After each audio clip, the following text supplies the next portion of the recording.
Now, when you think of Canada's railways, you probably think of the Canadian Pacific completing their coast-to-coast transcontinental route here outside Revelstoke and Craigellachie, BC in November of 1885. And Ottawa was a major stop in their transcontinental route, with the Pacific Express, the first transcontinental passenger train, arriving here on June 28, 1886. But in 1896, led by their new president Charles Melville Hayes, the Grand Trunk had to change of direction, and with newly elected Canadian Prime Minister Wilfrid Laurier eager for more competition for the Canadian Pacific, 1903 saw the government agree to fund a second transcontinental railway with the Grand Trunk west in Winnipeg, which they would reach 3 years later in 1906, and then under the newly formed Grand Trunk Pacific Railway, they would forge west into Saskatoon by 1907, Edmonton by 1909, and heading west for the Northern Rockies in what we now know today as Jasper. And this was actually the original route the Canadian Pacific had surveyed and wanted to pass their route through to the Pacific. But Prime Minister Sir John A. Macdonald wanted to pass through the much steeper, more treacherous southern route through Banff and the Rogers Pass so that they could use the railway as a physical border from the US. And that's exactly what they did. And by 1911, the Grand Trunk Pacific would reach Jasper, and shortly after they'd reach the edge of the Pacific in Prince Rupert, with the last spike being driven home in Fort Fraser, about 150 kilometers west of Prince George, in April of 1914. Hayes and his vision had single-handedly drove the Grand Trunk Pacific towards his goal of putting the Canadian Pacific out of business, and he believed that Prince Rupert, being more than 48 hours closer to Asia than the Canadian Pacific were in Vancouver, would create a big draw for passengers and freight companies. Another huge component of his vision was also a route held together by a network of luxurious railway hotels. The Canadian Pacific had the Banff Springs and the Chateau Frontenac, but Hayes had plans to conquer them all, and the Chateau Laurier, well, that was his crown jewel to start.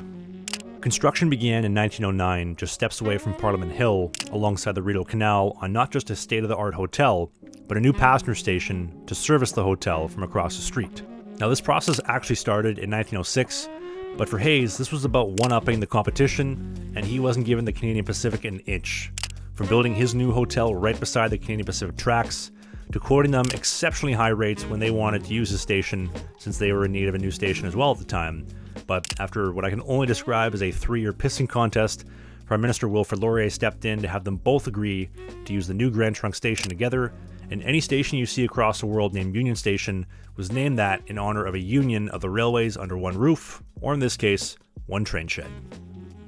The new hotel's design embraced French chateau style with an Indiana limestone facade, high turret towers, dormer windows, intricately carved stonework, a lobby floor made of marble, and a signature steep-pitched copper roof.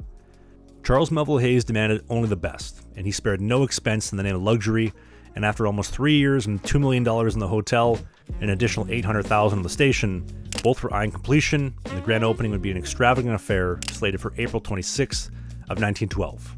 And Hayes insisted that the hotel be named after the Prime Minister, Sir Wilfrid Laurier. Laurier's dream was to turn Ottawa into Washington of the North, as he called it, and he believed that Hayes' risk-taking nature would help him accomplish that goal, and his government provided millions in loans and subsidies to the Grand Trunk Pacific to complete their route, and at this point, they were probably the biggest reason they were able to stay afloat financially, so when it came to naming the hotel after the Prime Minister, Hayes would not take no for an answer. Early April of 1912 saw Hayes in Europe to secure more funding from investors to complete his vision, as well as bring back the furniture order for the Chateau Laurier. I mean, this guy was stopping at nothing to beat the Canadian Pacific, including picking up his own furniture order from across the pond.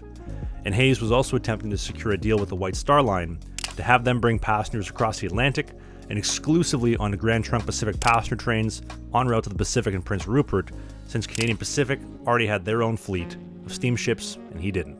Hayes' return to Canada was last minute, but he would board first class aboard White Star Line's finest vessel to date, the RMS Titanic. And while his wife and daughter would survive the sinking that night, at 2 a.m. on April 15, 1912, Hayes and his secretary plunged into the icy North Atlantic waters, perishing, and 2 weeks later, the grand opening was replaced with his funeral, and at 11:30 a.m., all Grand Trunk Pacific passenger trains slowed to a halt for 5 minutes and a moment of silence in respect to honor their leader and visionary, who never saw his transcontinental route completed or a single railway hotel. Now, the Chateau Laurier would open its doors 2 months later on June 12th of 1912 without any ceremony, and rooms would fetch a moderate $2 a night per room, which was pretty reasonable at the time.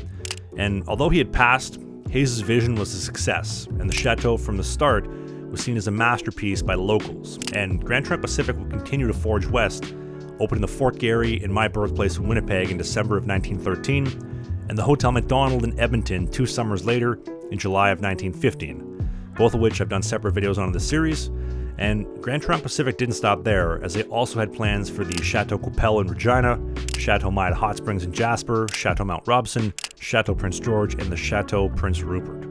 They would break ground on all of them by 1913, but that's as far as they would get, because when World War I broke out shortly after that, in hopes to complete just one of the remaining 5 hotels, they would halt construction on all of them except for the Hotel Macdonald in Edmonton. The rest would never see any more progress than the steel girders going up in Regina at the Chateau Coupel. Back in Ottawa, the Chateau Laurier was their flagship hotel, but 1919 saw the Grand Trunk Pacific default on all their repayments to the Canadian government, and in 1923 they were absorbed into the newly formed, government-operated Canadian National Railways, now making the Chateau Laurier a Canadian national hotel, and out of World War I, CN's focus was reviving passenger service. For them, that included constructing the Jasper Park Lodge in the Northern Rockies, which I covered in an earlier episode, as well as an expansion here in Ottawa on the Chateau Laurier. And the hotel was sold out more often than not, and CN would actually have to place passengers in sleeping cars on the tracks of Ottawa Union Station to meet demand. And new President Henry Thornton believed that an expansion was absolutely essential. So on March 10th, 1927,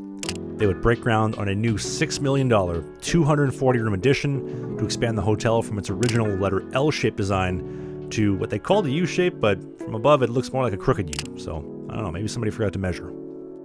The addition was complete in 1929, and since the original wing's copper roof had already oxidized, workers were actually instructed by the CN president himself to urinate on the new copper in an attempt to make the expansion oxidize faster and try to make it blend seamlessly with the old wing. And safe to say it did not work. But the Chateau did unveil an Art Deco swimming pool in 1930, which still to this day remains Ottawa's largest and deepest hotel pool, and it was a big draw from passengers arriving by train in Ottawa,